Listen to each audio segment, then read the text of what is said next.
enemies of God. The Bible says we're enemies. If you're not living for Christ, if you're not a Christian by the standard of knowing him and having him as Savior, you're God's enemy. If you're not living for him, you're against him. You hate him. And you know what? The Bible says there's enmity between us. That means God ain't cool with you either. Y'all got beef. You got beef. And you ain't tough enough to fight God. So Tadashi already said there will come a day you will face judgment. You will stand before this holy, righteous God, and y'all gonna have to square off. Let's stand up for me real quick, T. Stand up real quick. Y'all gonna have to square off. You and God. Yo, man, you know what I'm saying? I did the best I could do.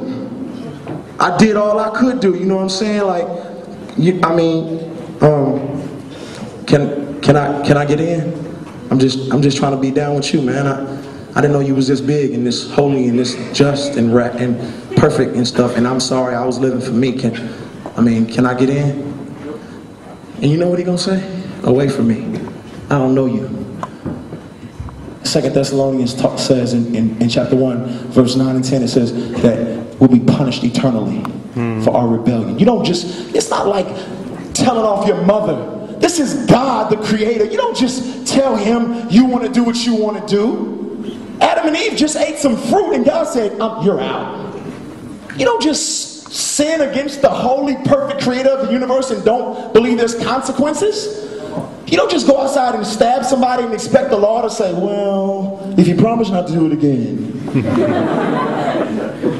And in the same way, you don't do that to God. God is perfect and he's just and he will have to thrash you. So now, these are the raw facts. What are we going to do about it? What can we do about it? I'm going to tell you what we can do. Absolutely nothing.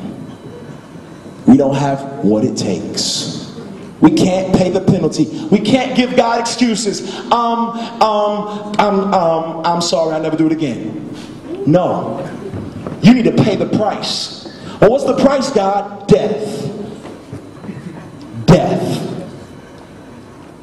But see, God knew we was going to mess up. He already knew this was going to happen. He wasn't like, oh man, I didn't plan on this. They all sinned against me. They rebelled. What am I going to do? He already knew it was going to happen. When he created man, he looked at Jesus like, you know they're going to sin, right? I know. And they can't pay for their own sin. I know. Somebody's going to have to pay for it in order for them to have a relationship with me. Yeah, I'll do it. Okay, now wait a minute. You know I'm going to thrash you.